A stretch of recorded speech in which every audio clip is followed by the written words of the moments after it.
Hello, and welcome to the Enjoy the Book of Life audio library. The Way, Chapters on the Christian Life by Sir Robert Anderson. Chapter 1. The Way. The scene is laid in the court of a Roman procurator. The occasion is a public trial. The prosecutors are the religious leaders of the Jews. The accused is a man of their own race and creed. Once a true and zealous son of the church, an honored and trusted disciple of their strictest and most distinguished school, he had lapsed from orthodoxy and joined the sect of the Nazarenes. Worse than this, he is a ringleader of that apostasy, and has gone to such extremes of heresy as to teach that there is salvation for others than the elect people of God. Away with such a fellow from the earth had been their cry. It is not fit that he should live. If only they were free, he would receive short shrift at their hands. But he is under the protection of Roman law, and so they have to suffer the indignity of being compelled to bring him before a court of their Roman masters. But on what charge can he be arraigned? The figment that the Nazarene founded, a new religion, has not yet been invented, else their task would be an easy one, for the empire is intolerant of new religions, and a mere lapse from doctrinal orthodoxy within a religion authorized by the state, no Roman magistrate will deal with. So they have instructed one Tertullus, a professional pleader, to represent them, and Tertullus, skillfully masking the real ground of the accusation, charges the prisoner with being a disturber of the peace, a public pest, and a man tainted with sedition. Thus it was that his co-religionists described the great apostle of the Gentiles.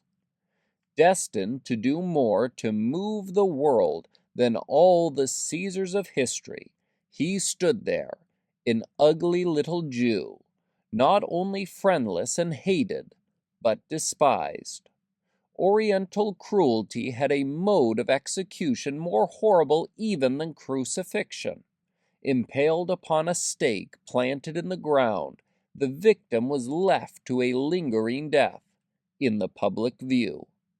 And such is the figure which, in the Epistle to the Corinthians, the apostle uses to describe the utter wreck of his physical being. He was given a stake for the flesh, and thus impaled, as it were, he was made a spectacle unto the world, both to angels and to men.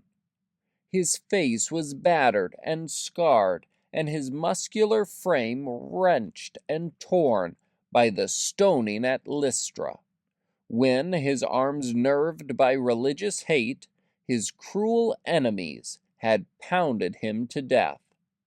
Till then he had ranked as an orator, but now he articulates with difficulty, and his speech is deemed contemptible.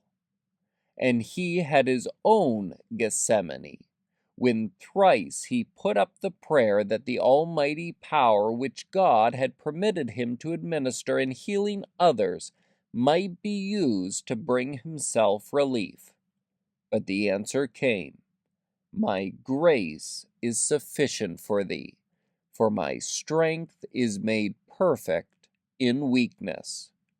And so he had learned to glory in his infirmities. His hideous scars were the brand marks of the Lord Jesus, whose slave he rejoiced to be. Sufferings for Christ's sake refine and humble a man, but they never humiliate or crush him.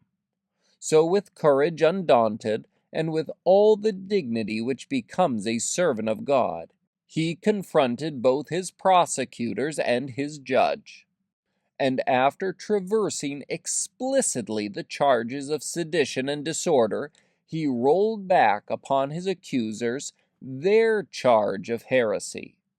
We can picture to ourselves his look and gesture as, pointing to those recreant Jews, he exclaimed, "This I confess unto thee, that according to the way, which they call a sect, so worship I our fathers' God, believing all things that are according to the law, and that are written in the prophets."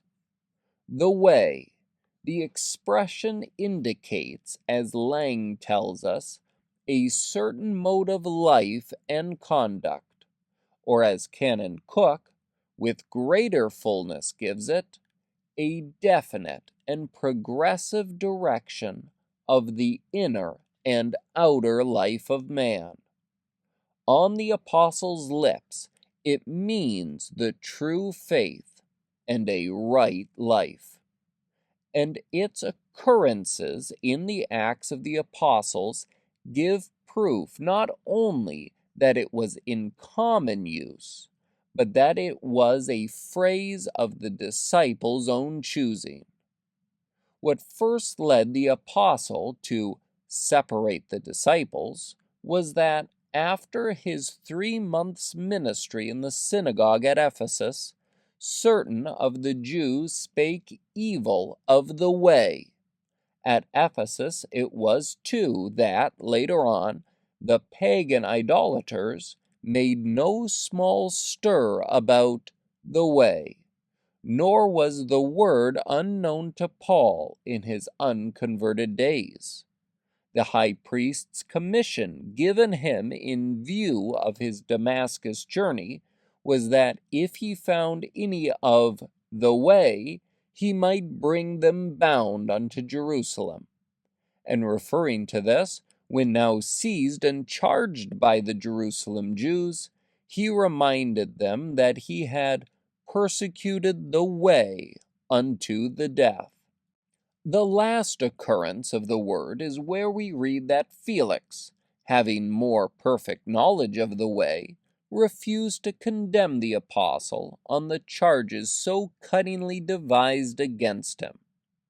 At a recent sale of a bankrupt nobleman's effects, it was mentioned that a beautiful little crystal goblet which fetched 4,000 guineas had been lying for years unnoticed with articles of common glass for common use. And so it is with this word, the way. It has fallen out of notice and lies neglected and forgotten. And yet, it is not only beautiful, but useful, for it has no synonym in our English tongue.